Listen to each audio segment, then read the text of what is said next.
The schedule for next year? Just see. Questions? Are there any questions or comments about the budget? So at what point, I know that I've heard from community members that have interest in either, well, I know one thing that we've heard is that an allocation was changed last year to allow a full-time athletic director. And so I've heard people who are interested in ensuring that that stay in place.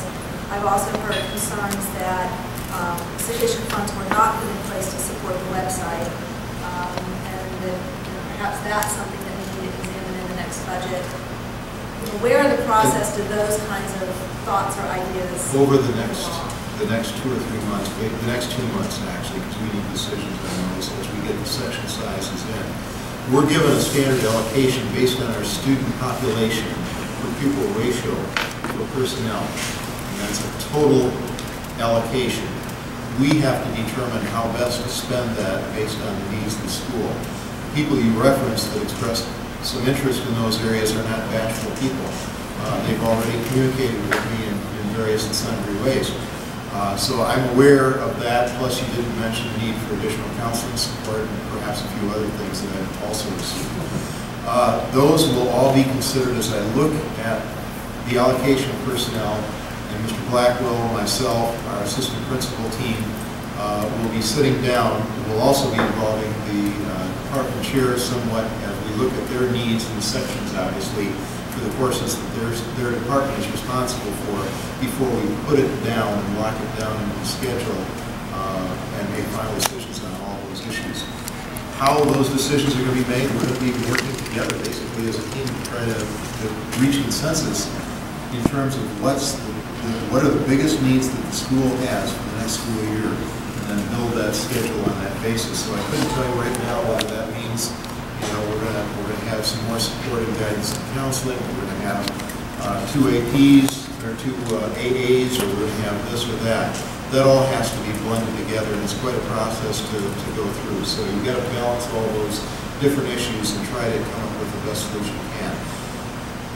I would like to have said that there's not going to be much change from last year's budget, that it's a fairly static process, and there really won't be dramatic changes, I don't think. But there may be some tweaks in areas where we think that need is great. So we're going to evaluate the recommendations that are coming from different people to examine different aspects of the budget, and then make the best decisions that we can, bring them to you, and then we'll get a final draft of that budget put into the system that the county has for that sometime. Okay, so it's not actually, I guess what I'm kind of trying to understand is that this body under the conversion part of it is still under, actually approves the budget distribution, so to speak. So there's still an opportunity in May for a meaningful decision about the non-teaching allocations to be made. I think if there are differences in the budget, we'll probably foreshadow that before me, because I think we'll probably have a pretty good idea of where we want to go with those judgments. So I could probably give you an update on the areas I would think in April. And then we would have an opportunity to have some dialogue. To have impact on it, I guess. Okay, so if in the interim council members have thoughts or are approached by people with particular interests, how would you like us to handle that? I think encourage people to contact me via email is probably the easiest way because it's not time specific. Those are helpful. Individual conversations are helpful. If faculty members have some thoughts or parents have some thoughts, please share those with me. Again, email is probably the easiest way to get those thoughts communicated. It's always helpful to provide the rationale that you have for those suggestions as well. So that rationale is what I like to see because it helps make decisions. I'm still relatively new in assessing the needs of this school, and I don't want to be presumptuous either in terms of making quick or snap decisions on these items because they're important. They're important for our future. So email is probably the preferred method of communication. Do you know where the thresholds are for enrollment where we might qualify for additional administrative help, additional assistance? Yeah, they're around the 2,000 mark, so we will not qualify for additional support. Our enrollment's pretty static. Are any other questions or comments on the budget? Okay, so the next item is the 2013-14 schedule, which I want to move into. I wanted to just add a caveat. Although we're going ahead with the 8-period schedule, primarily because there's insufficient time to really look carefully at the pros and cons of all the other types of schedules, because there are a lot of different approaches one can take and variations on those proposals as well. I think it's probably not a good time for the interim principal to launch such a task. I think it's going to be vital for the new principal to provide leadership and vision, as well as invite participation in that process for parents, for students, for faculty members. And, we really need participation in that process. There's no perfect schedule for high school. We all know that. We've had experience at Riverwood with several different kinds of schedules, or at least a few. And there's much to be said about the blocks type of schedule, either pure block or A and B, advantages and disadvantages of each. Probably 85 or 90% of the schools in Fulton County high schools, that is, are operating under a 7-period schedule with students taking 6, one being lunch, and a variation of a study hall or flex time period, and teachers teaching 5. One of the concerns I have, and I think it's a legitimate concern, is that the current schedule that we are on is a difficult schedule for teachers in terms of the number of preps that they have, and in terms of the short period of time that they have to teach within those preparations. They have 49 minutes in a class period. When you look at the minutes that are lost in each of the course areas over a protracted time period, that translates into pretty significant time blocks. And it's very difficult to teach a curriculum that's very rich and full within those limitations. So I see the downside of the current schedule, and I wish that there were some way that we could change some of those things at this point, but I just don't think the time is there to really do a thorough analysis of what would be a better way and uniquely appropriate for our community and our school. I think IB program offers some challenges for us as well. We want kids to have a full slate of electives, and yet we don't want short periods. So something's going to have to give someplace. We're going to have some measured dialogue and some compromise to try to find something that really is workable, and I don't think it's here right now. And I suspect by the time we really deal with this next year with a new principal, it's going to be hard to find a consensus with everybody. It really is. This is not an easy thing to do. But to the extent we can get near consensus, or even a plurality, a significant plurality of opinion, I think that would be highly desirable, rather than just have a small group make some decision and move on. Make sense? So just to be clear, our intention is to start next year Under the same model, an 8-period, 2-semester schedule. Comments on that? Well, I think it's pretty clear that the solution is to give our teachers a 10% salary increase and just extend our days. So we have 55-day periods. Do I hear an ISO move? It would work for all of us, but we can't do that. So I think that tension between the shorter periods and the extra prep, but then allowing our students to have those 4 extra courses that they can take before graduation.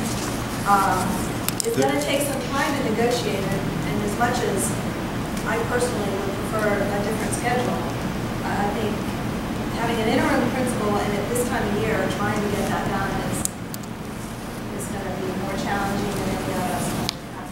And I think there's room for innovative approaches, 0-hour options, and other ways to deliver courses. We do a lot of course delivery now through virtual high school and other areas, which might soften the blow as well as we look at different options. So.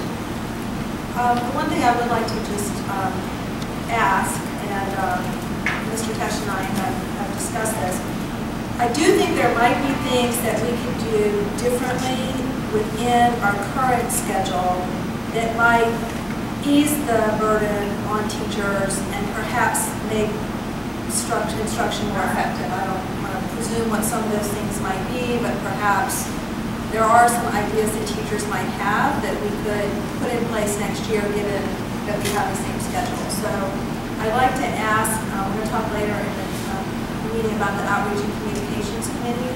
But I know that Beth Hawks has volunteered to be on that committee, and she's got some thoughts about how we might get some input from the teachers, and in the short term about things we could do as early as next school year. So if you all could maybe take that on and see if there might be some short-term things that we could address. Again, I'm not going to presume what those are, but if they're there, I think it would be great if we could find a way to address them. Any thoughts about that? One question, and it may not be appropriate at this time, but at some point we're going to start a strategic planning process, which is going to be looking at a lot of things in terms of student achievement.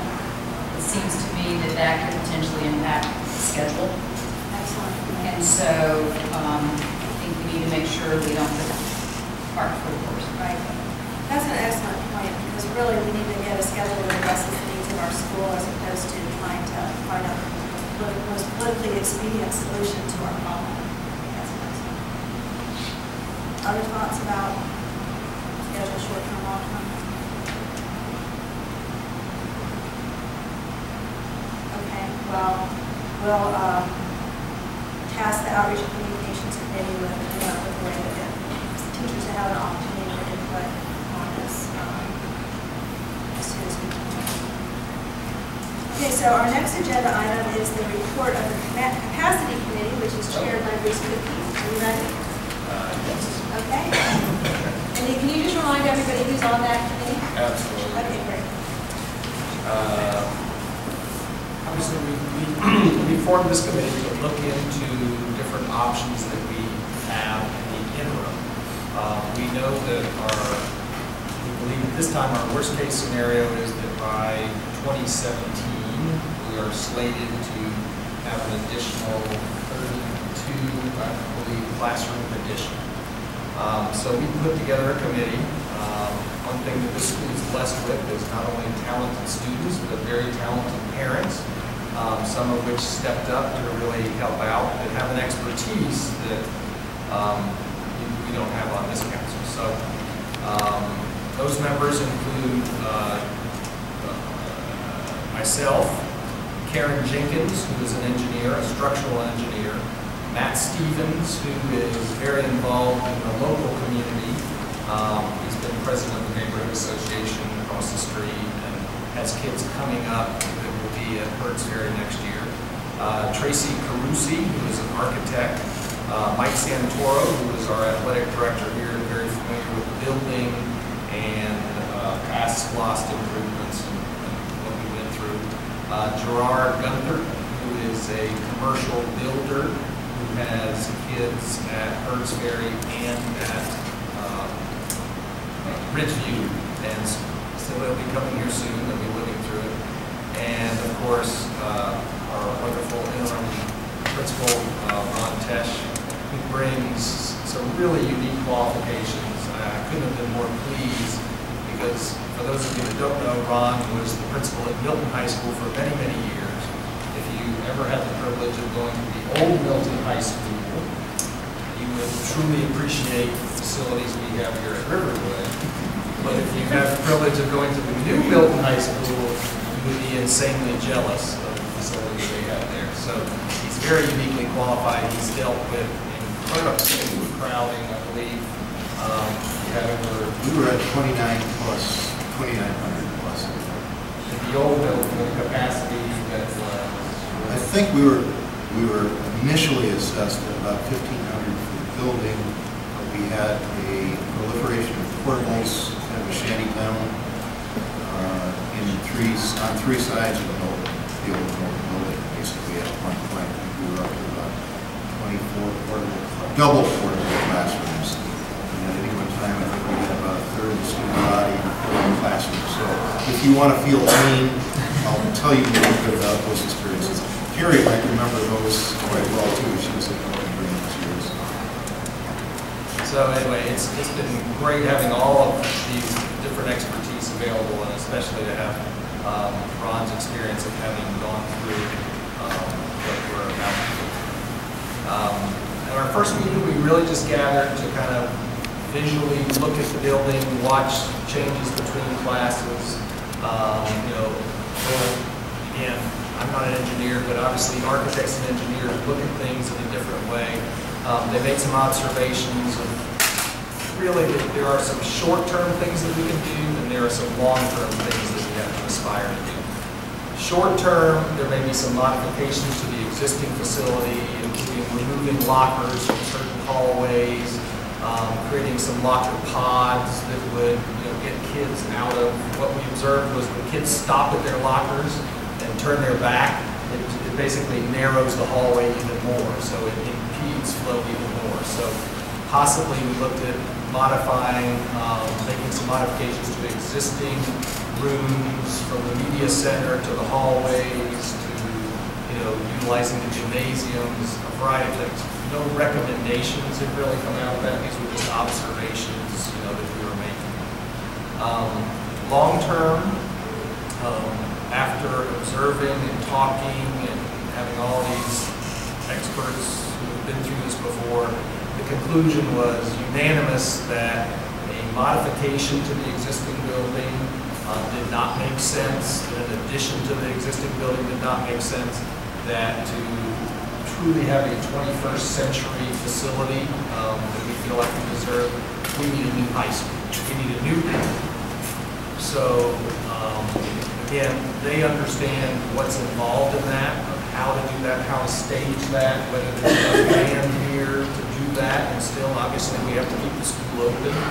And again, it was unanimous that it could be done, that there is a way to build a new high school on this facility, utilizing some of the existing pieces of the current Riverwood, but for the most part, we need a brand new facility. That things like hallways, there's just no way to change the width, the cost of what it would take to modify this building, and the maintenance cost that would result of all the hodgepodge of hallways, and the safety concerns, all of those things, it just didn't add up. So what we've chosen to do is to take the position that we need a new high school.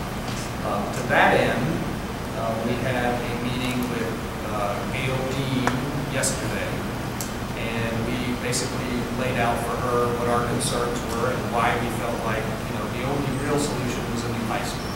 Make sure everybody knows. Oh, Gail Dean, I'm sorry. Gail Dean is our school board representative that represents our district.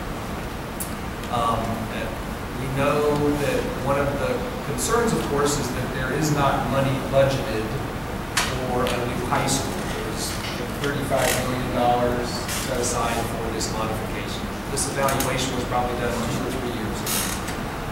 So obviously there'd be some issues involved in getting additional funds allotted to build a new high school. Gail was very supportive. After hearing everything that everyone had to say, she, for the most part, agrees wholeheartedly that we deserve a new high school, that to be a 21st century learning environment, we need a new facility. Again, Ron was very helpful, again, because he brings a perspective that we don't have of being in that kind of a facility, and he brought some really good insight to where our shortcomings are. I started this thinking, our real problem here is overcrowding. We've got too many bodies in the building. How do we accommodate all the kids? And as I've gone through this process, I've come to the conclusion that the real problem is not so much the number of kids, but it's what's happening in the classroom. How are they restricted? Not because they're crowded in the hallways, but because we don't really have the facilities that, again, a 21st century high school has these things. From science labs to tools that the teachers have in the classrooms. So it's not just a space issue. It's not just making more room in the lunchroom. And really, mean, Ron, I'd like you to elaborate just a little bit, because you do know what the current ed specs are. You know, we printed out 2 copies of the ed specs. They're numerous, about that thick. If you've ever gone through the educational specifications, the latest revision was in 2011.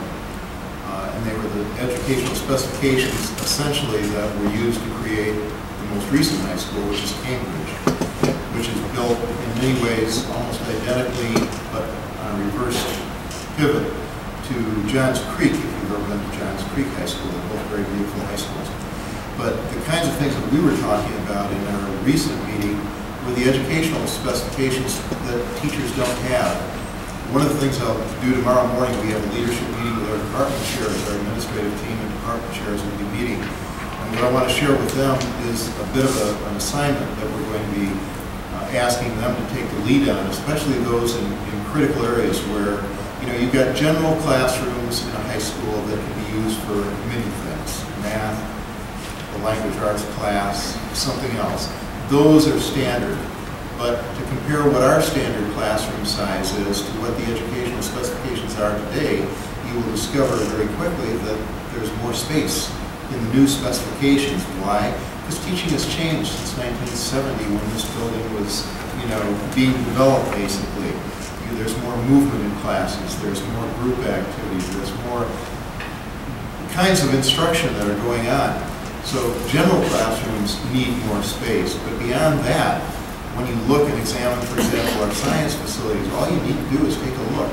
How many physics labs do we have? How many chemistry labs do we have? Do we have adequate storage in those chemistry labs?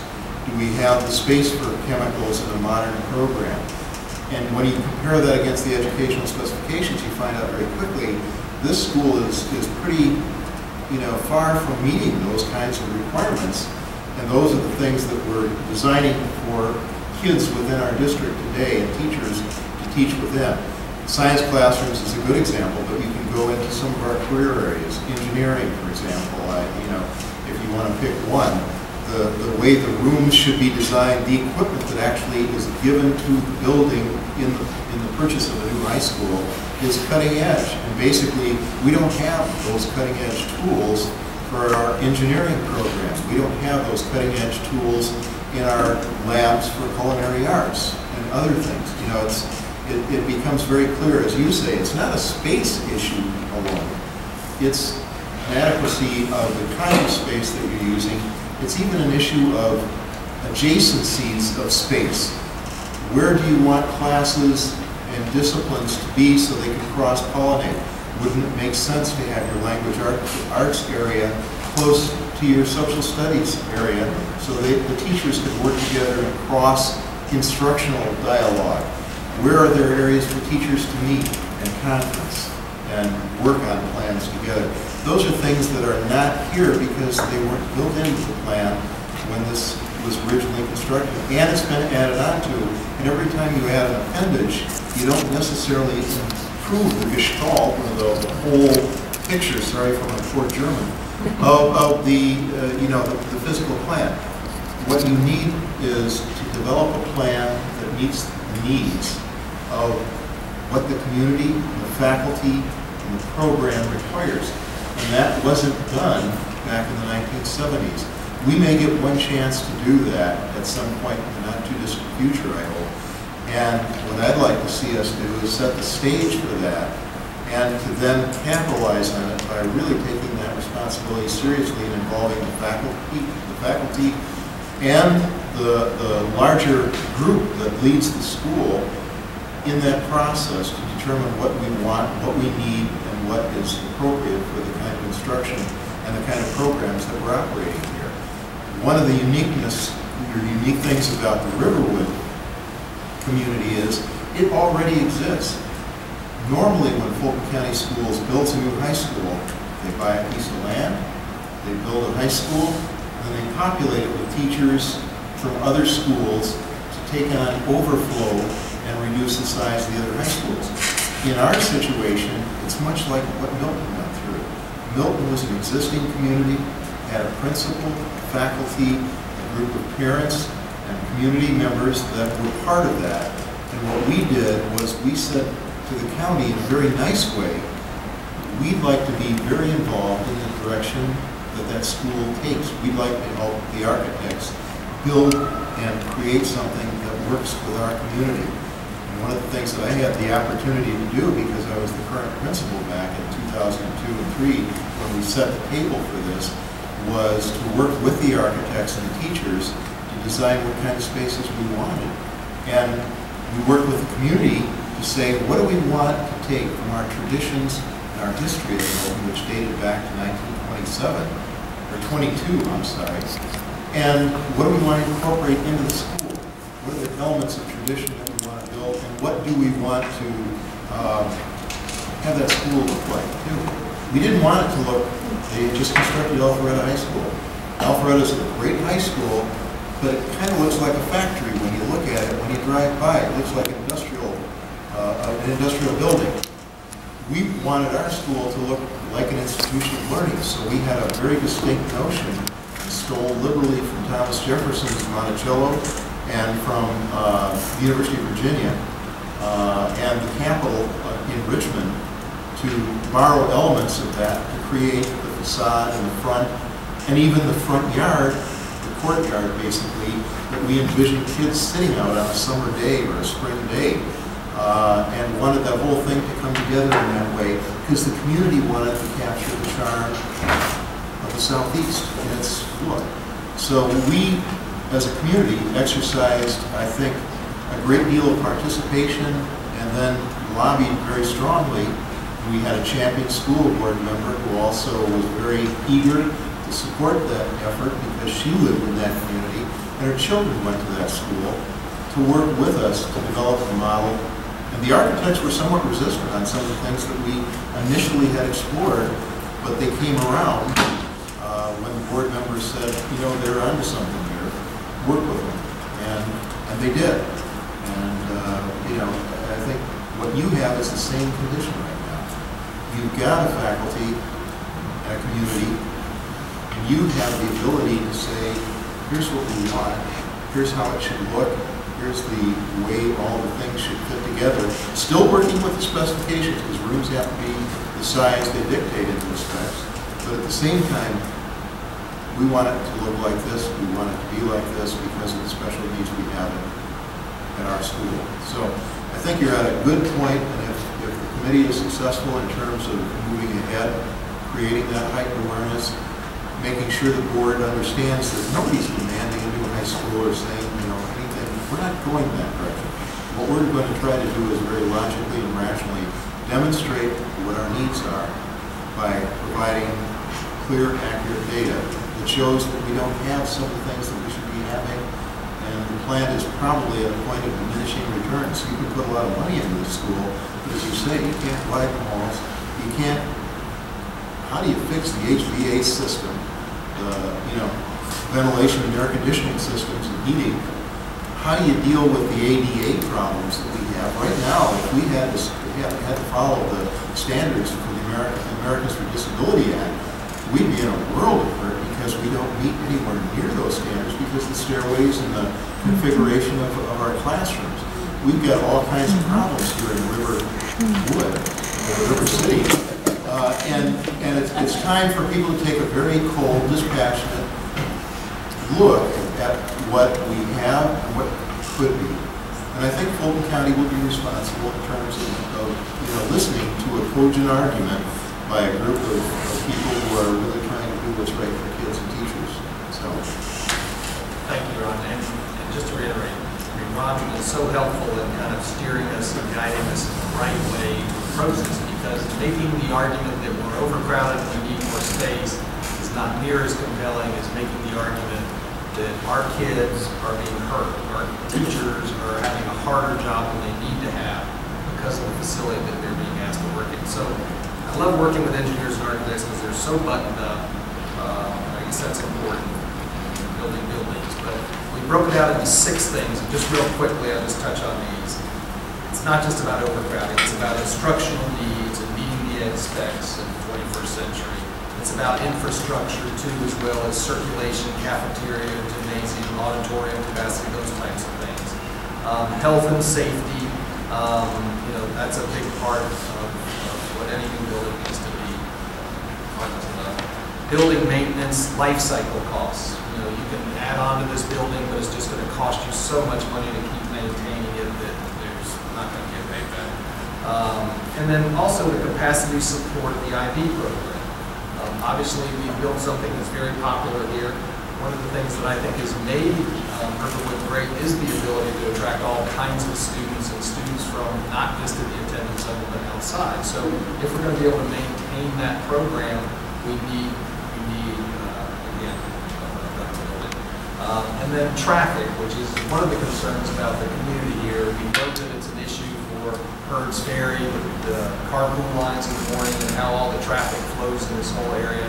So to do a master plan to figure out how to fix Heard's Ferry and Riverwood as one master campus, assuming, and they have not decided yet that Heard's Ferry is staying where it is.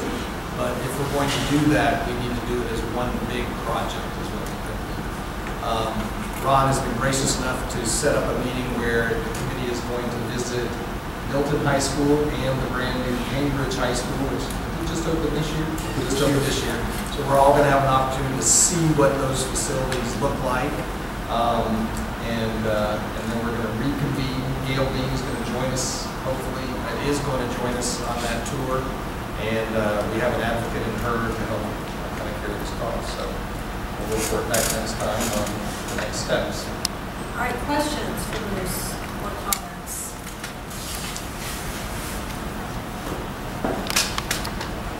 We are scheduled for graduation or... Yes. When is that?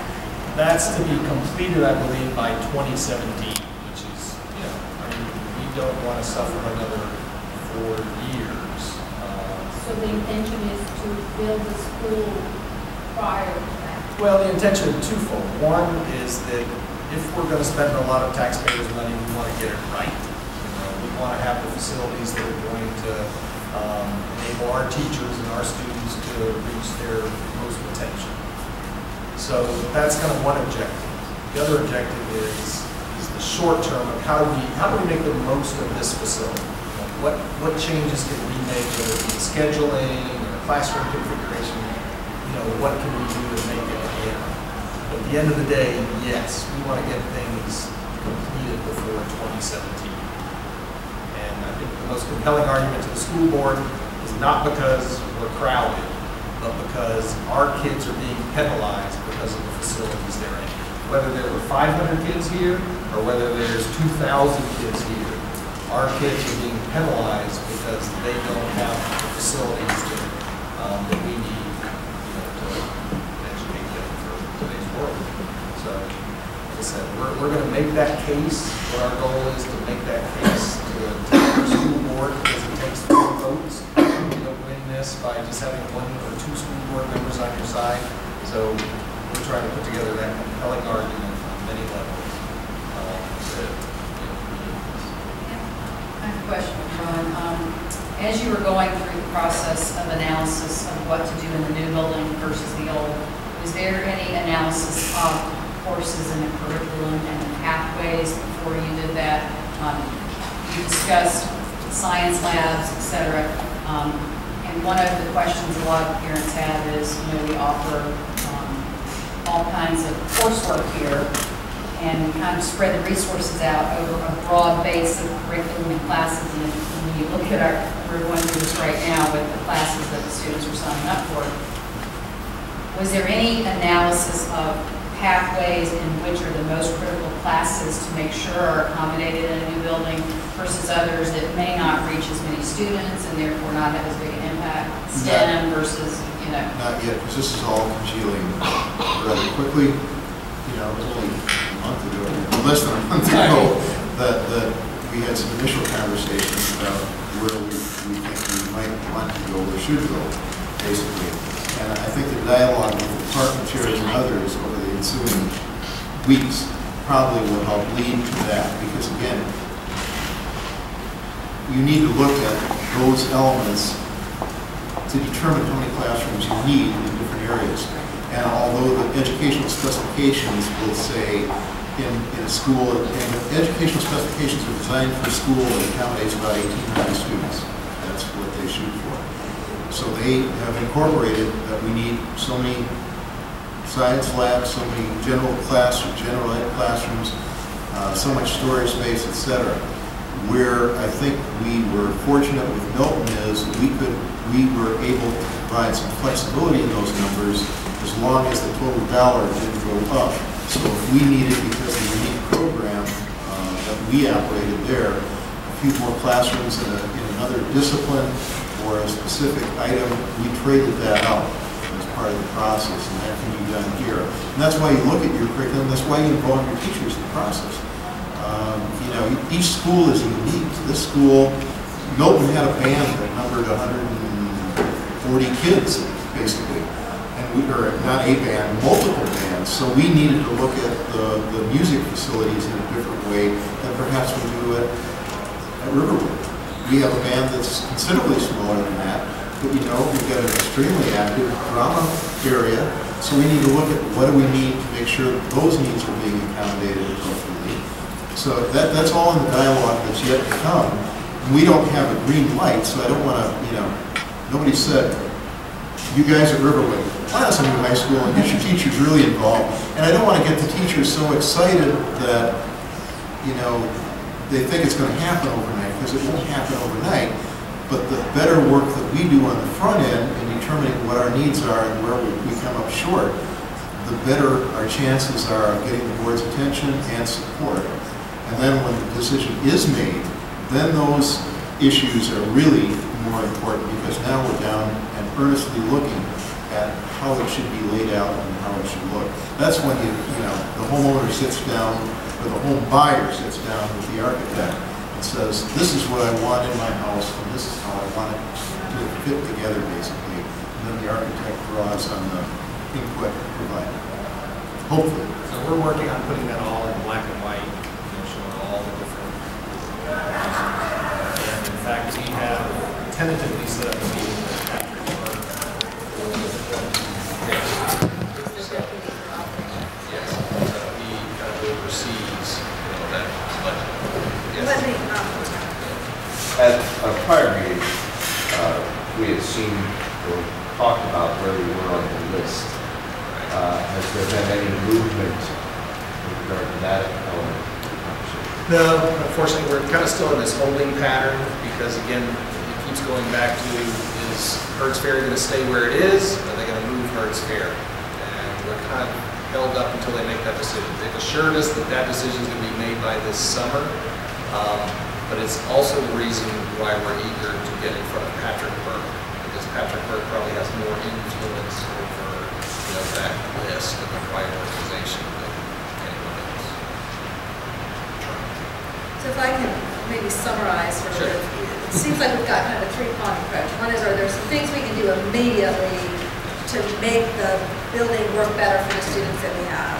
Number two, can we make the case that we really need a new building and not just a redo? And number three, can we get ourselves moved up on the list? Yes. And the thing I want to make sure, I know the council knows, but make sure everybody else knows, is that none of that is our decision. So what Bruce, I think, is doing so adeptly with the committee, and thank God for Ron Tesh as our interim principal, is to make a rational data-based case that can go to the school board, because it will take, well, at least the changing to a rebuild and moving up would take 4 votes of school board members. And then if we're going to get some resources to do something in the short run, then that will require influencing how we work and staff to do so. So we're really in an advocacy position, not a decision-making position. So anyone may get excited about one story and want to say, the council's going to rebuild the school.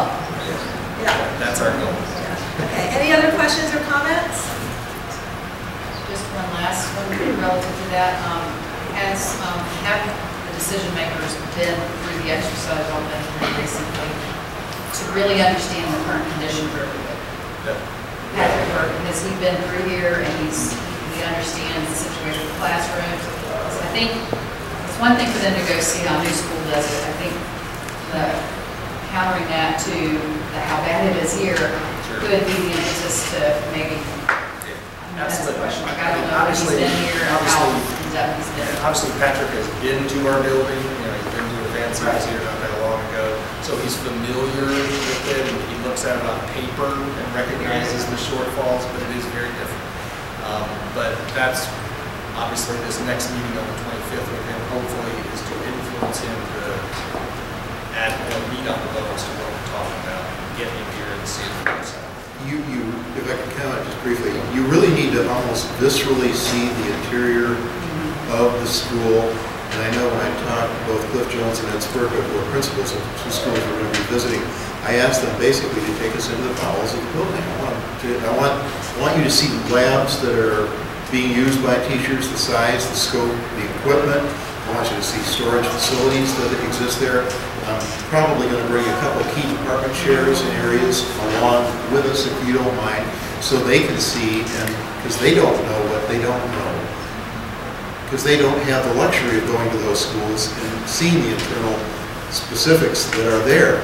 So it's helpful when people get that glimpse. And you almost have to experience it for yourself viscerally to know what is there, because you can't imagine what it's like until you really see. You can see the shiny new building, it looks wonderful. You can see the gymnasium when you watch a basketball game, go to a play, see the auditorium. But until you see the workings of the watch, the internal parts, you really don't see what's in the school and what teachers and educators have to work with. Anything else on this topic? Okay, the next item is the Outreach Communications Committee formation. We are at a point where it's important to get that moving, and Claire Martin has previously agreed to chair that committee. Thank you, Claire. And Donna Davis has agreed to join as another council member. We are required to have at least 3 council members on that committee, so I wondered if anybody else would like to volunteer. Wonderful, and I think your role would be particularly helpful in reaching out to other segments of our community. So, all right, Ms. Gonzalez, anybody else? Can we talk a little bit about what's involved with the Well, I mean, I think a lot of that is going to develop as the community develops. We know that it's important for the community, the teachers, the parents, the students, to know what's going on in the school. So, I think it'll be something that develops over a period of time, and what media we use to reach out. So, I know I will need some input and guidance from those on the board or those who have any experience in mass outreach to tell me what the best mediums to use and timing and those kinds of things. So I can't really answer your question specifically, other than we do need people to help us develop it. And this is an opportunity for people not on the council to also participate. So as I mentioned, Beth Hawks has graciously volunteered to lend her expertise and be part of the committee. Also, the Athletic Association will Lois Craig to be part of the committee and to represent them. I know she's also very involved in the Performing Arts Booster, so she'll be a great asset for that reason. And the PTSA Executive Board met this morning, and we're going to get us a name from the PTSA, so that should be forthcoming. But there are other people out there who are interested in being part of the Communications Committee. I think we also send in the PTSA newsletter that people can contact you. We'll make sure that happens if we have a meeting on that. I do know one of the things Mr. Tesh and I talked about, in addition to seeking some input from teachers about things that might make the schedule work better, is really taking a serious look at our website. I think we've all heard concerns about our website, and Mr. Tesh has expressed some willingness to put some more resources in this budget to perhaps get some more professional assistance with the website. And if you know people who might be able to fit that description and know a bit about good websites, let them contact me, because I used the website to do a little research on Riverwood when I got a call asking if I'd be willing to come down here, and I navigated the website, and I found the website to be not as good as it should be. So, and I'm used to newsletters coming out more frequently than what our practice has been at the high school here, and looking more attractive with photographs and visuals and things like that. And I don't think it's going to require that much innovation to do that, because I know there are people who know how to do that. I just don't know who they are right now. But if you can steer me to people who are good at that craft, I'm very interested in securing somebody who can take on the technical responsibilities, and we'll channel the right information to the right sources and provide the photography and whatever we need. Because your newsletter and website are wonderful ways to highlight kids' achievements, spread the good news of what's going on, and we really haven't the vehicle to do that at a very high level yet. And that's why I think this group is very critical. So any support I can give to you, or in any way I can provide assistance by resources or personnel, I want to do that. So. So what does Milton's look like right now? Do you know? Yeah, I forwarded, and I don't know if Milton's in compliance with the district, because the district, but I've always been a bit of a maverick, so if we need to take a risk. Now's the time, they can't hire you. What are they going to do to me? So I'm open to suggestions. The Milton, I know they want everybody to use the same format so it looks similar and whatnot. And if that's the goal, we don't need to use the same equipment. Some of the equipment that we're using, from what I understand, is somewhat limiting. And we, as good soldiers at Riverwood, tried to conform to what the district asked us to do. But there are better programs and better technologies out there that could serve our needs much better, I suspect. And if we need to kind of stick our neck out, who better to do it? So let me also just comment, I think Beth Fox has already done some research on some of the other school systems or school websites. And I also just want to, before we leave this item, make it very clear that in the past there were dedicated resources that allowed an outside person to have dedicated time to manage the website, and we've changed from that practice, and we're expecting somebody who has other full-time responsibilities to keep up with it. So I just want to be clear that this isn't about anybody not doing their job or not doing what they're supposed to do. I don't think that we've structured it with the appropriate resources to meet the needs of a school such as ours, and that needs to be reassessed, and what better group to do it than sure. All right, so with that, we'll just make sure that people know that that committee is available and interested in volunteers. And Kurt, do you think you could organize a meeting before the next meeting of the council? And thank you again for taking that on.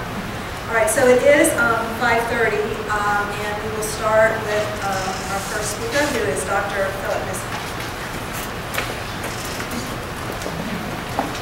Good evening. I'd like to come before the council and explain that in 40 plus years of teaching, and 14 principals, I've just experienced the worst principal I've ever worked for. Not because he was particularly competent at administering, not because he didn't know much about education, but mostly because the whole of his tenure here was seen through the lens of what would cause my promotion, and that his actions undermined a very solid staff. We had a staff that was willing to take on, with grumbles, an extra class compared to all their colleagues in the county. They did it because they believed in the school, and they have been leaving en masse, and we've got a real problem with that happening. The part of the problem was we watched someone who came from the Broad Foundation. We are all fairly good at doing research. We all went and found out what this was so we could understand what his aims and objectives were. We saw him execute the Broad plan meticulously, but it was done without any thought of what is Riverwood and what we want to preserve in Riverwood. And that was part of his, I'm going to get myself promoted by executing a plan, irrespective of what the needs of the school. I'm coming to you today because you're about to start the process of looking for a replacement. And what I would urge you to do is look for someone who will commit to the school. As a school, we had Mr. Tesh has done a great job in reviving morale very quickly. It was a breath of fresh air his first week here. Everybody was feeling much better by the end of the week. He's done an excellent job. You can see why he was such a large principal at Milton, and we wish he would come out of retirement. I'm sure he doesn't, and as a golfer I can understand completely. It's not the golf season, so it's great to be a principal. But I want to urge you to look for someone who will commit himself or herself to Riverwood and to ask you, listening to you today, huge plans coming up. You can't afford to have someone who wants to be out of there in 2 years, which is the plan that the last principal came in on. We don't need that again. Okay, and next we have Mr. Alan Owens.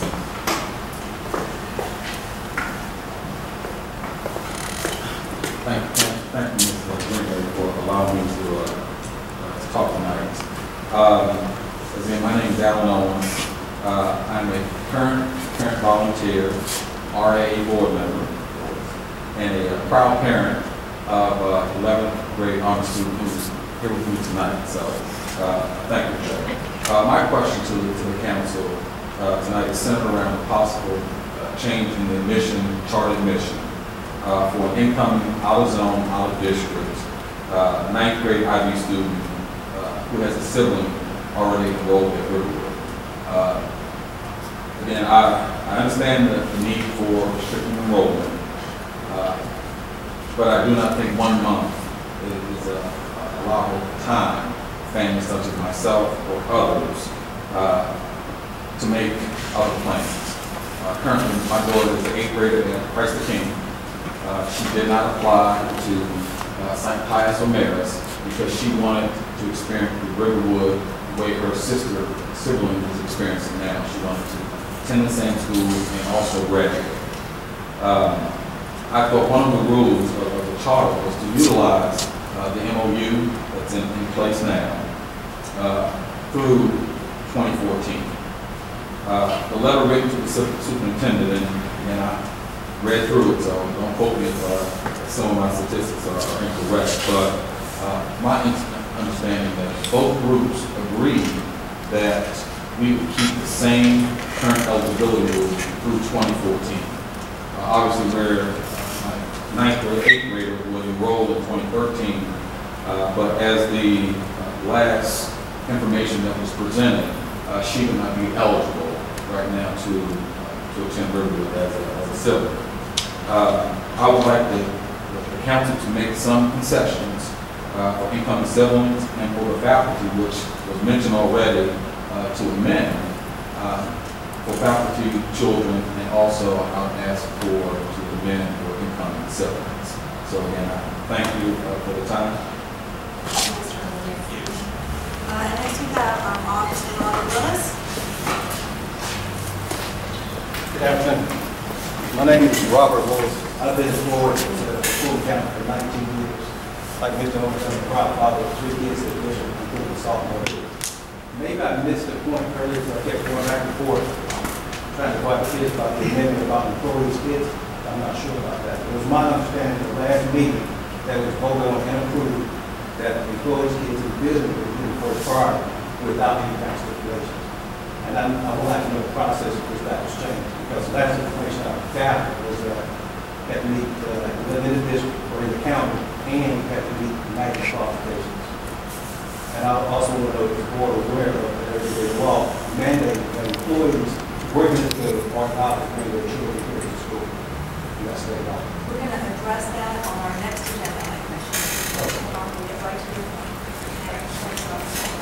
And then our next speaker is Ian Jarvis.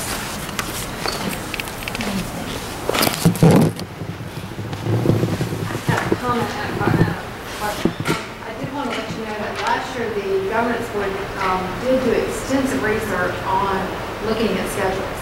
And they visited schools, and actually we thought we were going to a new schedule. We almost started in August and it got turned down. But the reason I bring that up is because the new principal, obviously you don't know that, but a lot of work was done by Busby Blackwell and a lot of parents, and that work shouldn't be thrown away. Y'all should take that work and use that as a basis, because a lot of research was done on that, to what we can do to make sure that we keep our teachers happy, and that if maybe there's some things in there that could help us with the 8-period day. Because again, it was an extensive process we went through last year. There's got to be some great ideas we can glean, and some schedules that we threw out and why. So again, if you would try to go find that information, I know it exists. Mr. Blackwell was on the committee. I don't know if anybody else was on the committee, but please get that information, because we shouldn't lose that great amount of work that was done, and all the schools are visited, because our principal left. On the principal selection process, which I'm hoping that starts to be an agenda item, Martha, you had brought up in the recent waivers that Dr. Post actually approved all the waivers. So waiver 1 in the Riverwood Charter is that the Riverwood Governance Council participates in the principal selection process. So I wanted to understand from you and from the entire governance, is that going to be an option? Because we are in such a unique position that option was originally approved by Dr. Bosa, and that we have the option as the Riverwood governance and the Riverwood families here to have a very active role on who our principal is, because Riverwood is so unique, and we have so many unique needs in the community and such diversity. So I am hoping that very much y'all will pursue that. It was approved, and it's something that we should absolutely be doing as a community, because that actually allows us, the community, to be responsible. And we actually, in there is the terminology written, that we, the Riverwood Governance Council, would have the authority to make the selection of our next principal. And there is no other Fulton County school that has that. I mean, y'all were so, the people that wrote it 4 years ago were brilliant in thinking of that, because we are so unique. So all the issues that have been brought up can be taken into consideration. So hopefully y'all will have that on future agendas, and we'll be able to address that. So I think it's a great option, and y'all should be using it. Thank you. Those are all the people who signed up. Anyone else signed up? We'll move on with our agenda. Our next topic is the magnet applications for 2013-14. We do have copies of this information for the audience.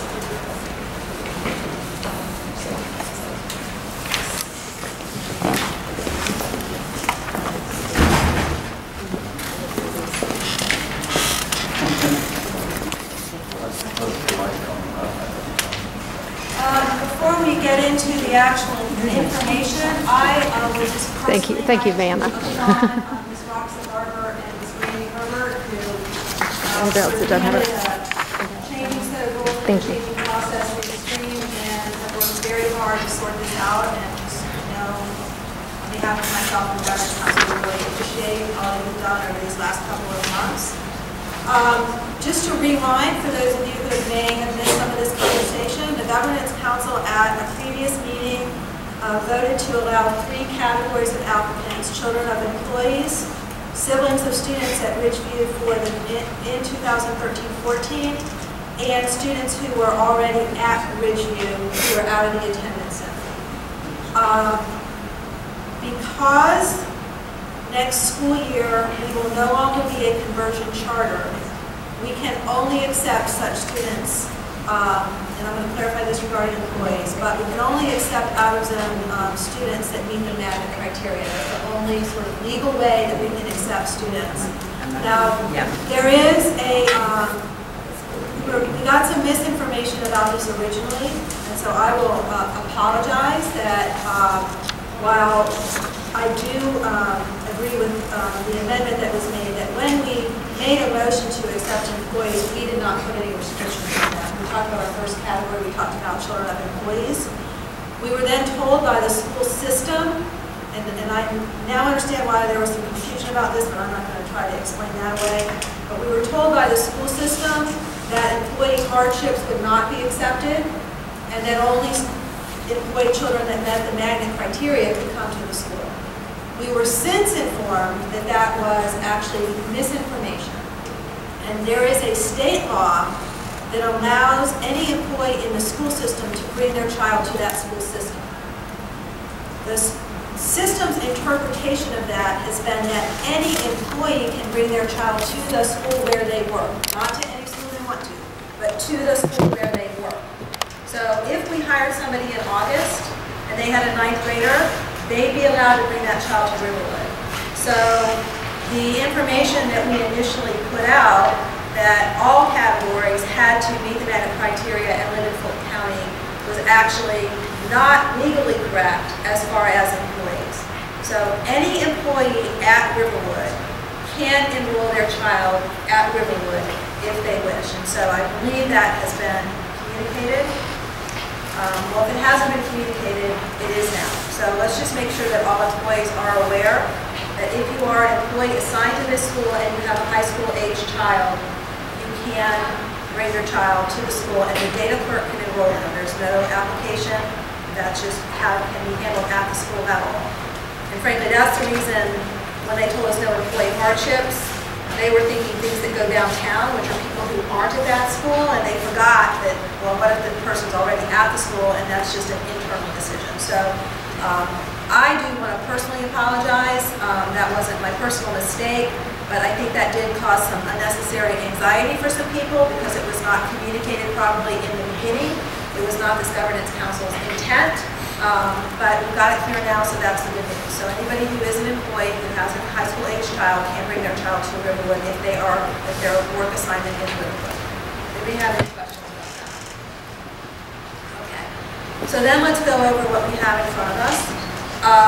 After we made the decision to limit out of attendance zone enrollment to those 3 categories, employees, siblings, Ridgeview, for shorthand, the school system came back to us and said that based on our numbers and the capacity of our building, they would allow us to accept up to 30. So as we look at these numbers, we find that there were 31 total applicants in those 3 categories. The employee child comes in, they don't actually have to meet the magnet criteria. Of the others, 16 of the 18 siblings met the magnet criteria, 8 of the 12 Ridgeview students met the magnet criteria, so that we have 25 students and we can accept them all. So there is no need for a lottery, there's no need for a next step. Those 25 are all accepted. Now, we need to address the out-of-county students. I also do want to point out that we did have 2 applicants that were incomplete as of January 31. After talking to Ms. Herbert, all they sent in was the form. They're supposed to include an essay and they're supposed to include transcripts, which is very clear on the website. I'm just going to comment that I think it would be very difficult to accept those students because we don't know if there are other students out there who didn't get the essay done and didn't send anything in. So the fact that it was not complete, unless somebody wants to discuss otherwise, in my mind, if it wasn't complete, it wasn't something that 2 students. But I think the concern is if there was a 3rd, 4th, 5th, 6th, 7th student that just didn't get the essay done, and so they didn't send in that front sheet because they didn't know that we might take them late. See what I'm saying? It's creating an inequality. We don't know if there are others who just didn't get it done and therefore didn't send in anything. But if we know that these 2 were contacted and said, we're told we don't have a full application, how would you think that those people who work on that committee also contacted others and said we don't have a full application? Because what I'm saying is that there are only 2 that actually sent in the incomplete sheet, and there may be others who just didn't send in anything at all because they weren't ready. That seems to be irrelevant. We don't know who those others are. We know who these 2 are. Right. Yes, but if they come forward after the fact, then we would have to be obligated to let them know as long as they fill out the application and correct the essay. And these deadlines either. Let me ask a couple other questions about numbers as you're discussing that. The 1 applicant for the employee children, is that all we have, or are there ones that didn't apply because they didn't think they met magnet? We don't know the answer where to that. there's confusion therefore that number may go up. We don't know the answer to that. And if that number goes up, I'm assuming they're included in the 30. Or not. That might be debatable, since we have no choice about whether to take them or not, but for now, let's presume they are part of the 30. So yeah, there were 5 more of those that for some reason did not get updated information, so they didn't think they were eligible. Then we're over. Then we're up to over the 30 or up to the 30. Maybe worded such that, the governance council may allow 30, and since we don't allow the teachers, students to come, but We can argue that point if that happens, but it would be a point probably worth arguing if it did happen. But as it is, based on what we know, we've only got the 25. Before we talk about whether to accept the late ones, I would like to address the people who live out of county, because one of those was the late ones, was one of the 2 late ones. Okay. And I'm going to explain this as well as I can. The bottom line to that question is that it is not in the hands of this governance council. And here's what I know about this, and I will be glad to stay around afterwards and provide additional information or direction as to who else might be able to discuss this. The out-of-county enrollment requires a memorandum of understanding between the school districts. It has nothing to do with this school. Because you're changing money, you're saying, I'm going to let money that would be coming to my county go to another county. So, therefore, a question was asked of the school district about whether there were memoranda of understanding in place for the next school year that would allow the students to come in. And we were told last night that there are no such memoranda of understanding. The one that is in place for COG specifically references conversion charters. This school, next school year, is not a conversion charter. We're giving up our conversion charter and becoming part of the charter system. So that is the answer that I was given. And again, since it's not our decision, all I can really do is communicate that. So again, I'm glad to stay afterwards and talk about that and maybe talk about other people with whom one might want to have that conversation, but it's not something we can decide. We can't decide to enroll independently. And actually, for those of you who've been in the school for a while, Riverwood did that, and it became a legal problem. So we cannot make that assumption independently. So It's a legal problem, and so the MOU was established. Okay, so can you see that? Yeah, I'm sure it does say it's Cobb County conversion charter, but it would be good to have documents, because that seems to be an issue with our stakeholders. yeah. The transparency, seeing the information, where is it written, are you following the policy? So if we could have that available to stakeholders who don't see that. All right. The other thing I'm going to ask for along those lines, Dr. Sawyer, is I think we need to get this in writing from the district, so it's not just me saying somebody called me on the phone last night at 8 o'clock and told me this. But given where we are in time, I just think it's important for me to share what I was told last night at 8 o'clock.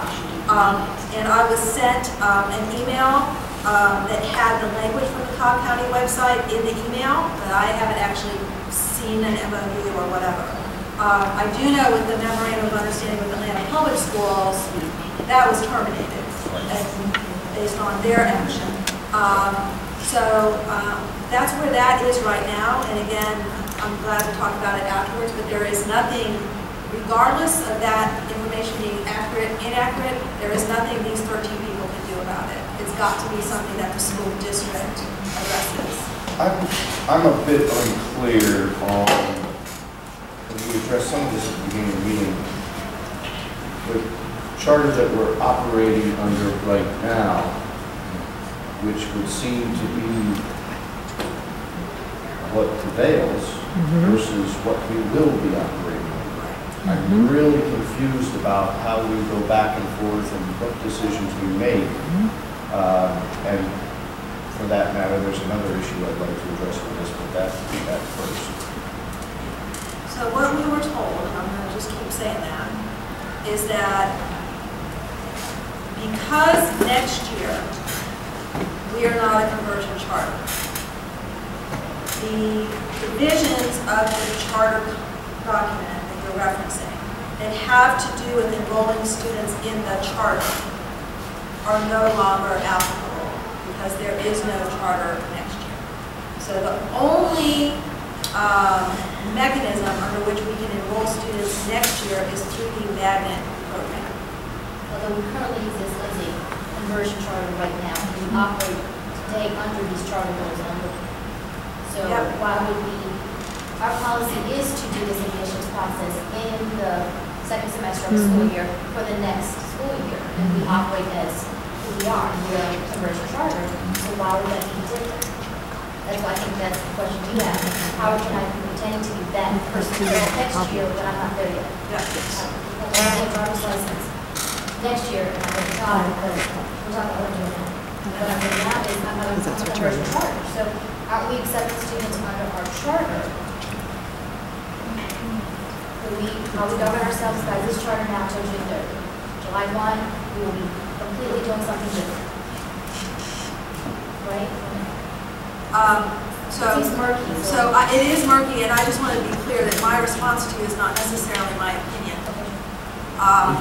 But it's what the district has told us is a final decision. And their final decision is that since next year we are no longer a conversion charter, we cannot accept students now into the charter who will be enrolled for the first time in August. So only students who meet the magnet criteria can be accepted for next year. So that's therefore, now again, employees is a different subject. We got misinformation about that. Now we understand that. Any employee who's at the school can bring their child. No, they don't have to be in the county, and they don't have to meet the magnet criteria. Everybody else has to be in the county and meet the magnet criteria for next year. So what we were given was the ability to decide which categories of students we would accept application from and how we would select them, which we did. And fortunately, the number they gave us, we're under, so we don't have to make difficult choices about picking among the students that meet those criteria. But that is where we are. So at this point, any conversation about out-of-county students is going to need to be directed to the superintendent because we are powerless to influence that. Martha, can I, this goes to your question about you're in one charter going to another charter, and correct me if this statement is wrong, but Fulton County granted us the old charter status, and then we're moving into the new charter system. And so that's why it's called a conversion, because it's going from one to the other. Or was it a conversion before? It was a conversion before. Okay, so it was a conversion before, but we essentially have one foot in and one foot in one and one foot in the other. And so it appears that the county then looked at this transition period and said, based on that, this is how you will operate. That's pretty much it. Yeah. So I think that's the problem. We've got one foot in 1 year, another foot in another year, and because they are the ones that grant us the status of the way how we operate anyway, they're kind of guiding us as to how we need to operate in this transition. And I'm, I advocated on behalf of Governance Council that we are a conversion charter until June 30. The superintendent gave us permission to keep all of our waivers until June 30, and therefore the process is defined in the charter contract should be the process that we follow now. And we were told no. So then basically what we are is a duplicative organization. In regard to enrolling students, yes. I mean, we did get to decide these categories, but that was On the point of the categories. Yes, sir. And maybe this is a moot point now that, and also in terms of the process, I'm looking back at the December 18th minutes. And number one, meet the magnet criteria representing families from outside the 18%. That's all it states. And then there seems to be this process that we go back and add stipulations and caveats that's happening after the vote. So I would like to have some clarification on how this is happening, why this is happening. Because if we're voting on this and then it's being rewritten here Okay, to so what, reflect I'm something sorry, else. where are you? I'm on the December 18th minutes, page 2 of 3. Item number 1 that says, meet the magnet criteria representing families from outside attendance zone. Then I go and But we voted against that. That's why those children are on the sheet. So I'm just to be sorry, clear, we okay, voted so not to then take I was new reading, families. I'm sorry, I was meeting number 2. Okay. I retract meeting number 2, meet magnet criteria and our siblings from outside the attendance zone. No additional stipulations, no additional caveats were added. Yet when I look here on the website, there's added language. And what is that added language? The governance council voted to accept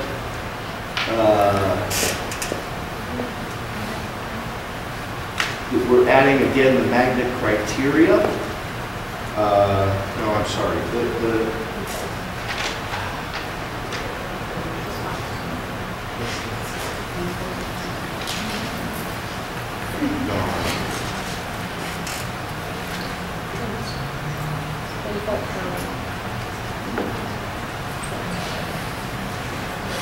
Just trying to clear up if there was a Right, well, difference in maybe perception I'm- of what we voted on versus what we did. Well, now I'm wondering, is this just a moot point because it does seem to reflect a similar thing? One of the things that was brought to my attention regarding siblings is what the definition of sibling is. And all of a sudden we attached, well, no, we don't mean a legacy now, we just mean a sibling for, and that was part of the conversation that happened after this vote. And so if there happened to be a sibling who was born 6 months in the wrong time period, I'm not sure why that person isn't also being considered. So, but I think when we got to January, which is where we decided on our prioritization, it was my understanding that we talked and then again, maybe the minutes didn't reflect it. So the question is around 2013-14. What's a sibling? Do they actually have to have a child here next year to be a sibling? Or if I ever had somebody at Riverwood in my assist. If you're currently a senior and your parents want your big sister to apply to be at high school, you're currently here, you're very involved, is that an acceptable application? So, Currently enrolled student right now, but a sibling who will be behind the next generation.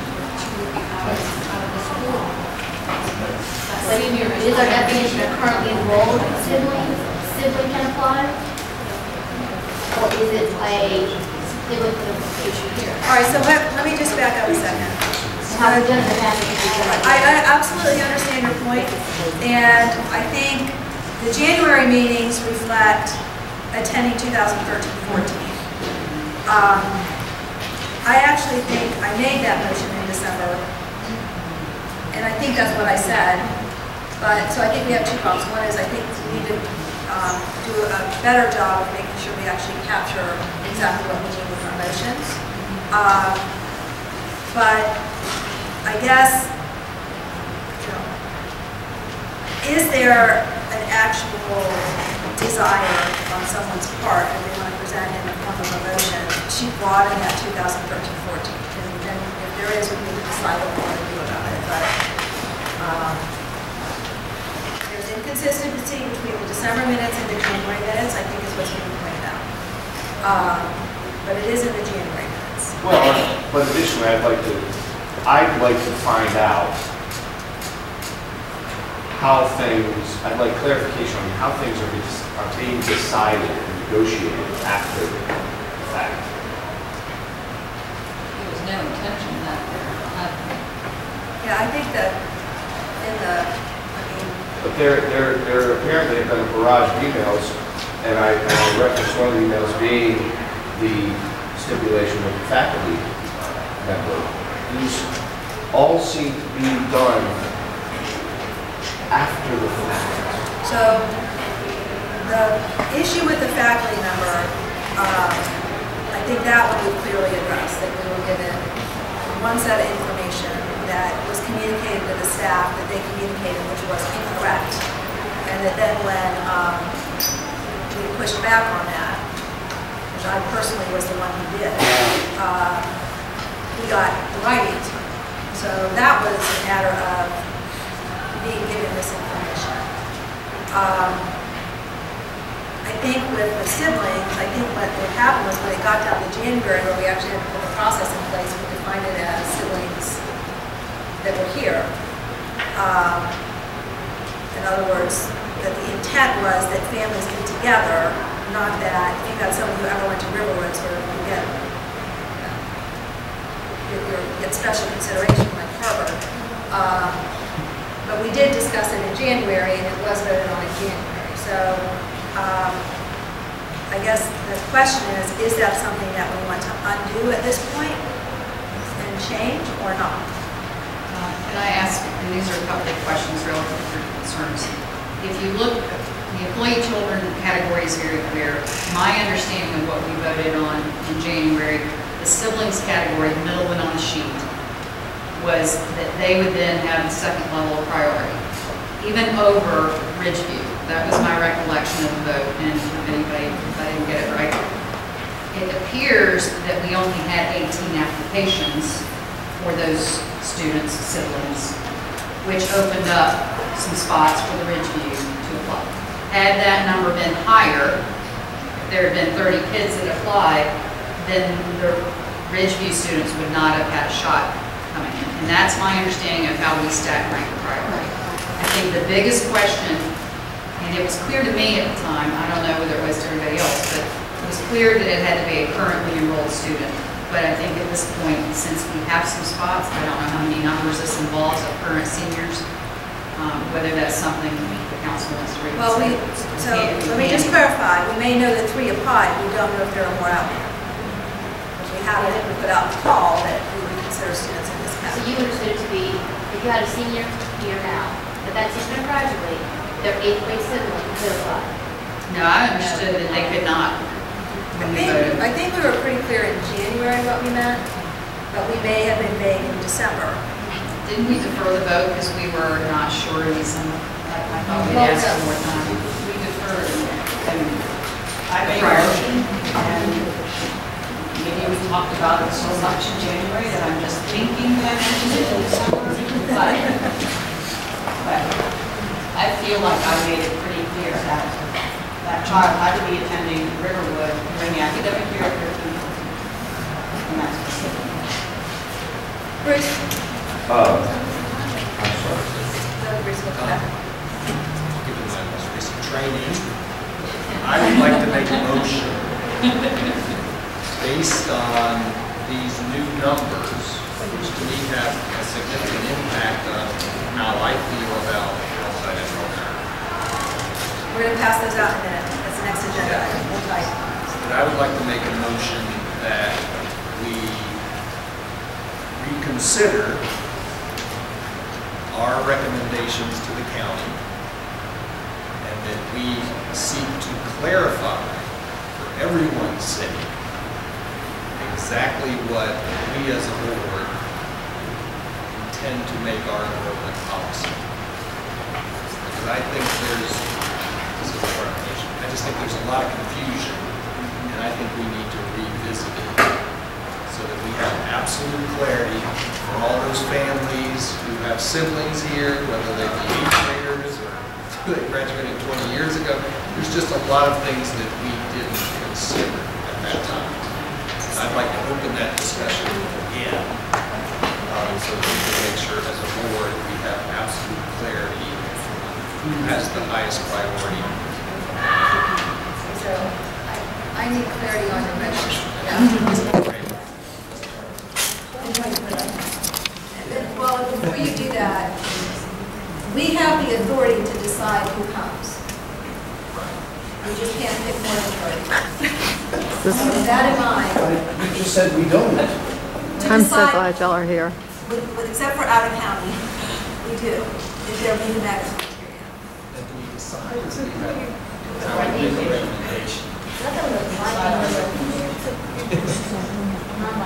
My understanding was the county told us how many we could admit, and then we got to choose how we prioritize. But they have to meet the magnet criteria, But they have and they to have to meet be the in Fulton criteria. County, unless they're an employee.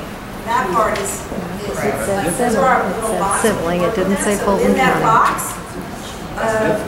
Didn't other than employees, they have to meet the magnet criteria, and they have to live in the county, then we can decide. So, What is your, can I ask what the biggest is? Is it the current re-enrolled students with siblings? That's the biggest thing. Do we have any clue how many there are of those? we've had an indication that there are 3 that we know of. But there could be a lot more. So I guess, do you want to withdraw your motion for a minute? Sure. Thank you. I'm going to keep the Robert Rules police from attacking us.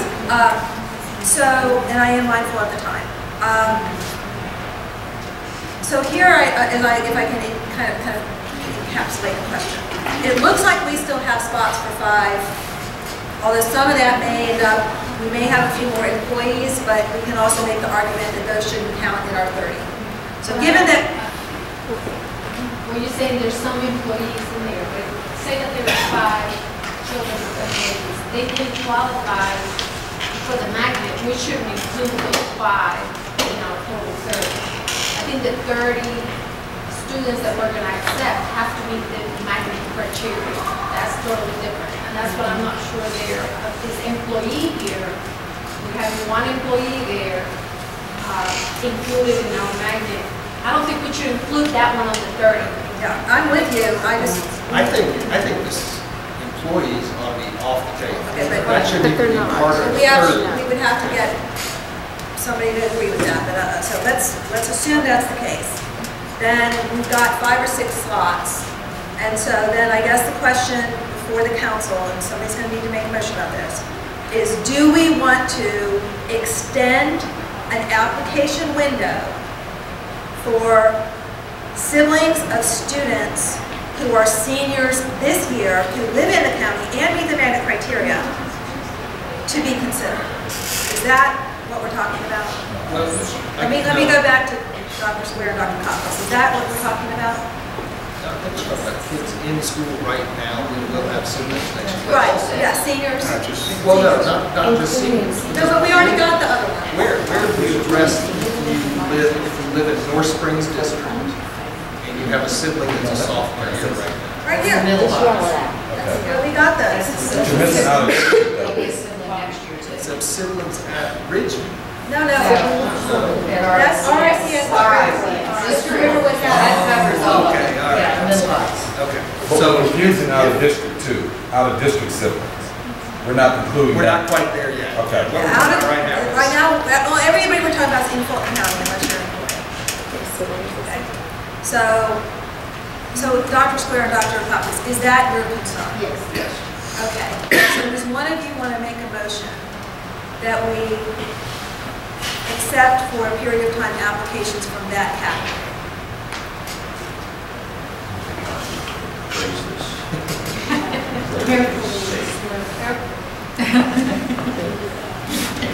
For eternity.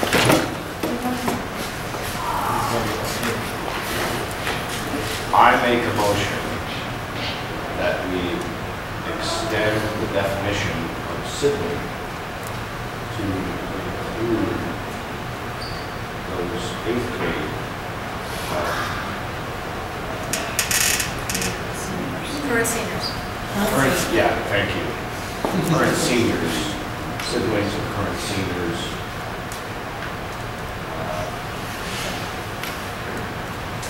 Yeah, that's good. So it's for current seniors. Just to help along here. And allow them to submit applications, because the deadline's passed, right? Allow them to submit completed applications by Give us a date.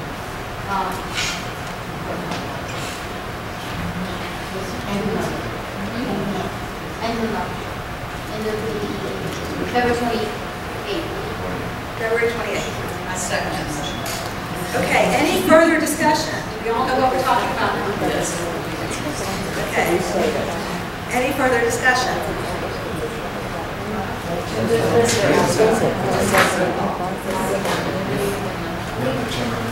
Okay, so I believe that because of the way Jeremy made the motion, we're extending the definition of siblings.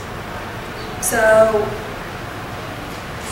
if we got more than 6, it could bump one of the Ridgeview to Riverwood kids due to our previous motion. So maybe we cross that bridge when we come to it, because it's seeming like there's probably not more than 6.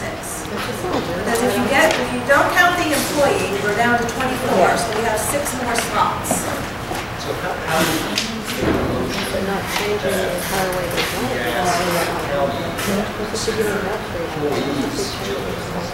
That's not part of this. Let's wait till we know if we have to do that, would be my suggestion. But let's deal with this motion first, and then we can make that motion. And if we get over 30, we can make that request. Okay?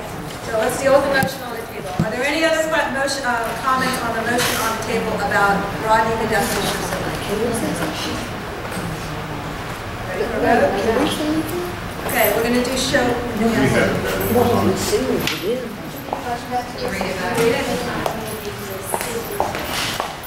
motion is to extend the definition of siblings to include current seniors and allow them to submit applications by February 28th.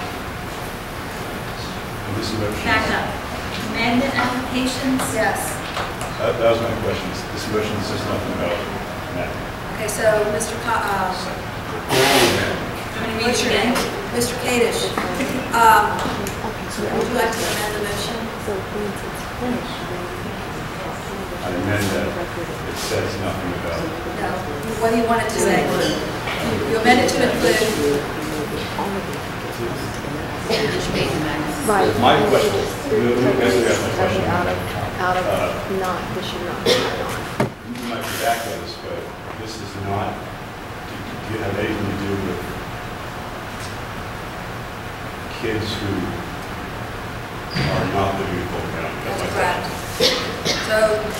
So the only way we can do this is if they meet the magnet criteria and live in Fulton County. So perhaps somebody wants to make a motion to amend the motion to add that section. Although, actually, now that I say that, we don't need to do that, because our definition of siblings for this purpose already includes that distinction. So all we're doing is taking that and adding the seniors part on. So I think we're covered. Thank you for pointing that out. Does that make sense to you? Okay. I just want to have a little clarity. Are we creating a priority for kids that are, say, in 8th grade now, who have a senior here, so they will not be in the school at the same time? Are we creating a priority for them as Fulton County residents ahead of someone who is a sophomore here now, who is out of district, who lives in Cobb County, who may have a sibling coming up next year? No, because the answer on the out of Fulton County that we have been given is no. So there's no, they're not on the list at all. Okay. Until somebody else tells us they can. Okay, so we need to vote because Ms. Martin has to leave. Is there any other discussion? Okay, all in favor of the motion as stated, raise your hand. All opposed? Just 2. Any abstentions? Okay. So I would ask that as soon as we have a mom that, we would need to know, so that we know we have to take another step. Bruce, do you want to go ahead and make a motion that should we end up with more than 30, that we request the district that the employee children not be considered? Yes. I would like to make a motion that should the combination of children, siblings, and Ridgeview to Riverwood exceed 30, that we request from the county that they consider employees as a category not to be included in the overall number of 30. Is there a second? Second. Any further discussion? Any further discussion? All in favor of that? Any opposed? Okay. Of not counting the employees as part of our burden. Should the combination of siblings and Ridgeview students exceed the 30, we request from the county that the boys' children not be included in the 30, correct? Yes, so we all voted in favor. Right now, Ms. Davis is abstaining. You're abstaining? Thank you. Okay, she's in favor. Okay, can we leave the topic of hours of application? Can we bring it back after we go to the next report? Yes. There's a question that relates to that. Okay. I'll put it on that one. I just want to make a comment, which will become apparent when we look at our enrollment numbers. To my knowledge, the votes that we have taken over the last 2 months have been the only time that this governance council since its formation has not voted unanimously about an item. And I want to congratulate us for that, because I think it's extremely important that we voice our opinions and that we debate things carefully and that we feel free to vote the way that we think is the right answer in the end. And I've just been really impressed with our ability to do that in a very rational and professional manner. But I also want to say that this governance council initially set 3 groups of students that we would consider, and that number looks like it is very well within what the county has said we can accept. And so I think we need to also congratulate ourselves on that, because our instincts were right. And also, this is the first governance council that has been willing to make the difficult decision to begin to shrink the out-of-zone enrollment by not allowing new families to enroll, which was a very difficult thing to decide, but we knew is what needed to happen and we took that action. And so I just want to appreciate, again, that deliberation that this group went through. So what we just distributed are the updated enrollment projections.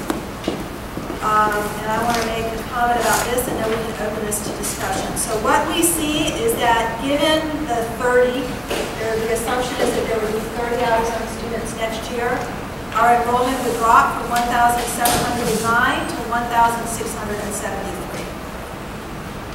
That includes the 30? That includes the 30. The other thing, see that with 30 additional in your word note? The other thing I want to make clear to everyone here, and also I'd like this reflected in the minutes, is that these projections presume 0 out-of-zone enrollment in all the future years. Now, as a governance council, we may be given the opportunity to do what we just did and open enrollment in certain categories of students, but there is no guarantee that we will do that. So it's extremely important that no one, no parent, no community member, no employee be under the impression that any out-of-zone student can be enrolled, because at this point, there is no assumption that that will happen. So we don't want people to make assumptions and then end up in a situation where they're not prepared not to be able to come here. So again, there's a chance we can influence that when we get to it next year, but right now they're looking to 0. And so you can see that as those out-of-zone students phase out, our enrollment is projected to drop until we get to 2016 and 17. And what happens in 16 and 17 is all those 5th graders at Hertz Ferry that are crowding over there, they start coming over here. So the growth is going to come still from within our own attendance zone, even though we are closing off the out-of-zone enrollment. And that's what these projections show. The other thing I want to point out is that you will notice a fairly significant drop if you look at like 14 to 15, between the 9th grade class and the 10th grade class and the 10th grade class and the 11th grade class, and those are students who are dropping out. So if we improve our dropout rate and keep more of those students, then as Bruce has pointed out several times, our enrollment will actually be greater than this. So this is just FYI, unless there are questions, and I'm going to be able to answer. Perhaps Mr. Tesh could answer, and not sure if you can, but with the drop in enrollment, do these numbers add up to enough to maintain the staff that we have, or do you know if there might be a reduction? Might we lose a teacher? It's conceivable because, again, the allocation of personnel we get is based on the enrollment number. I couldn't predict exactly how that number will be determined and how that's going to fit in. There's a likelihood we could lose a position, which means we're going to have to narrow our planning. But it's prorated because, again, it's fewer students, and it's based on that number exclusively. So, I can't project now until we see the sectioning numbers and where we draw those and how it all plays out. It really is kind of difficult to speculate. No, I don't. Well, I think the other point is it depends also on the grade levels, and there's a sort of Byzantine formula to figure out how you get from kids to teachers. So it depends on how the students array. And it's also the actual enrollment.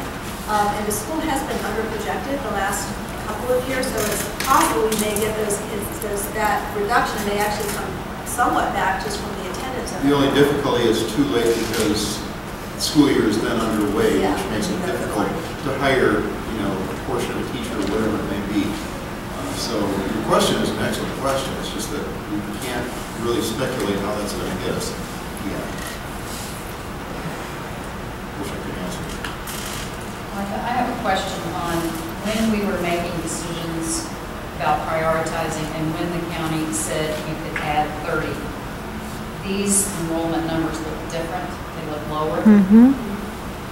That's a recollection. I don't know whether that's accurate. They are.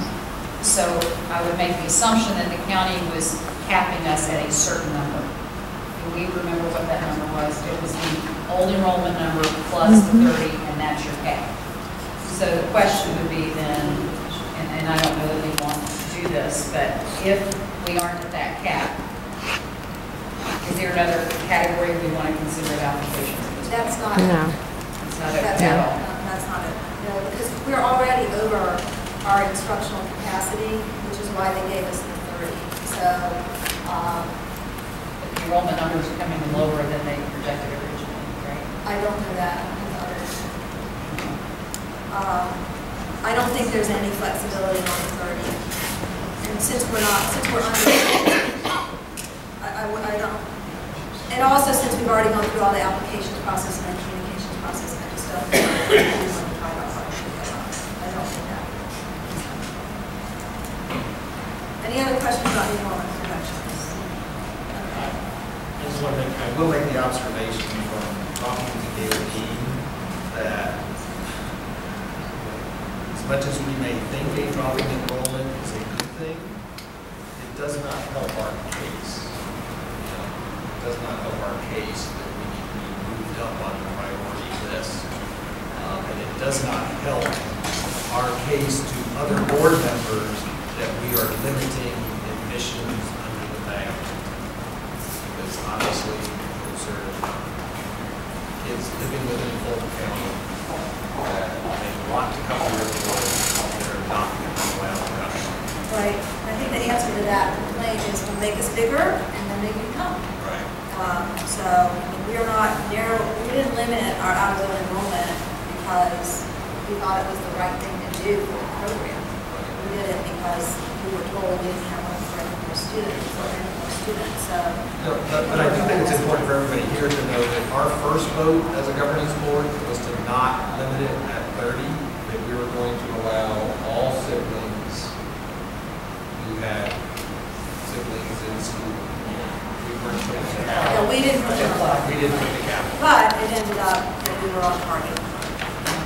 All right, if there's nothing else on projections, I would like to give Mr. Tesh a few minutes to update us on our plans for graduation. 1 minute. Roxy Garner is working with the graduation committee.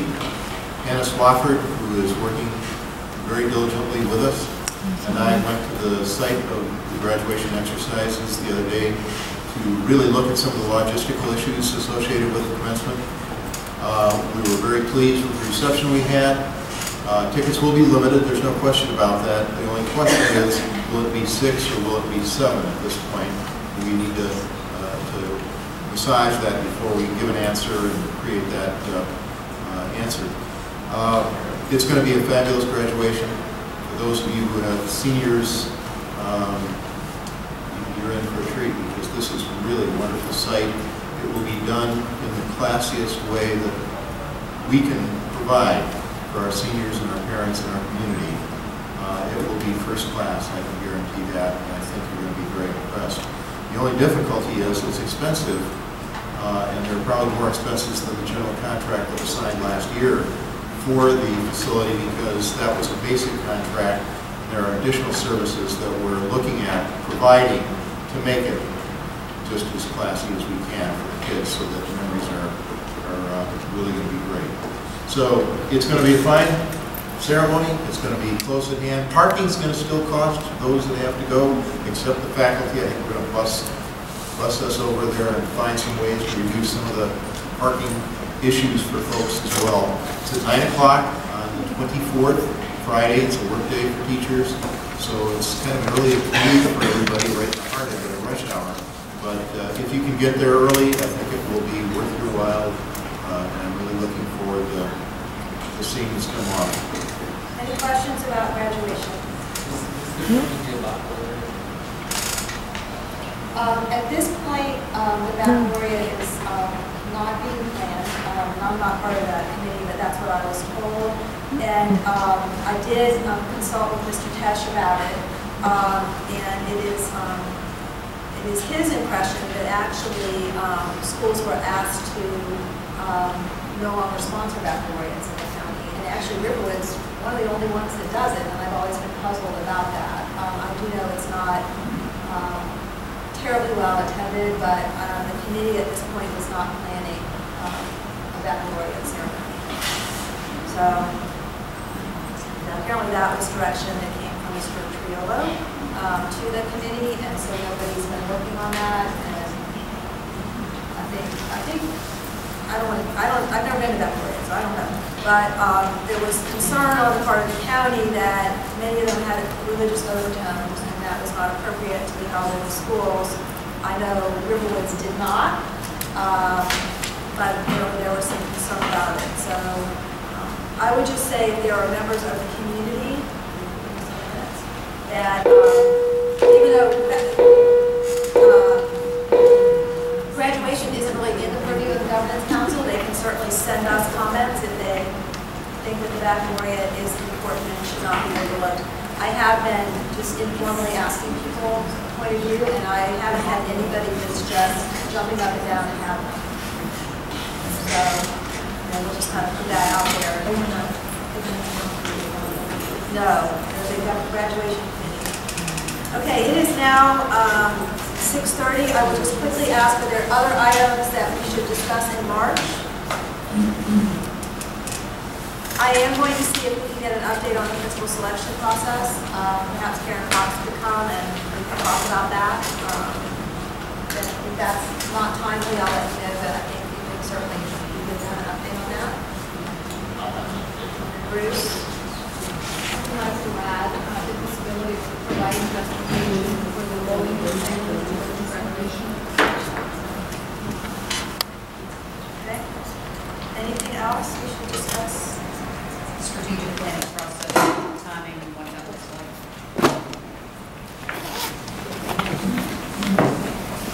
And one thing I would also like to discuss,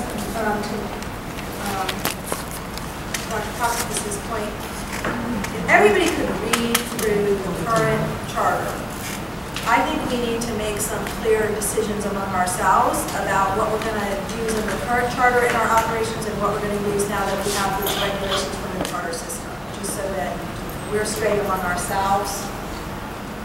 There are some differences in there, and I'd like to have a conversation about that in March. So, anything else? We'll send the agenda out for input, and if you think of anything between now and then, there'll be time to add it. All right, it is 6:30. We are adjourned. Thank you all very much.